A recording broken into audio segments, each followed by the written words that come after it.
La plage de fonctionnement du démarrage à distance est d'environ 60 mètres. Pour que le démarrage à distance puisse fonctionner, la boîte de vitesse doit être engagée à la position de stationnement, le contacteur d'allumage doit être à off et toutes les portières doivent être fermées et verrouillées. Certaines lois locales ou provinciales pourraient limiter ou interdire l'utilisation d'un démarreur à distance, ou encore exiger que le véhicule soit visible par la personne utilisant le démarrage à distance. Consultez la réglementation locale. Pour démarrer le véhicule à distance, appuyez sur le bouton de verrouillage de la télécommande.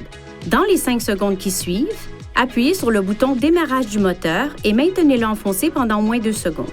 Le moteur se met en marche, les feux de stationnement s'allument et le système de chauffage et climatisation automatique commence à réchauffer ou à refroidir le véhicule en fonction de la température extérieure, de la température dans le véhicule et du dernier mode utilisé.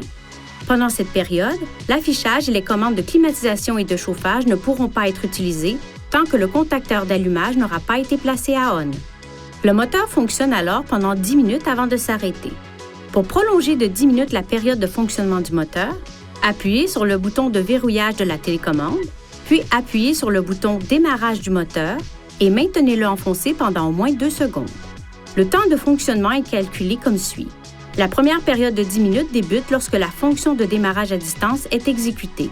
La période additionnelle de 10 minutes débute immédiatement lorsque la fonction de démarrage à distance est exécutée une seconde fois.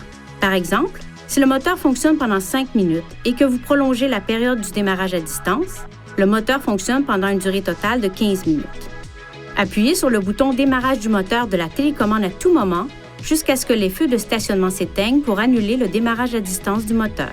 Après 2 démarrages à distance, le contacteur d'allumage doit être placé de on à off avant de pouvoir utiliser de nouveau la fonction de démarrage à distance.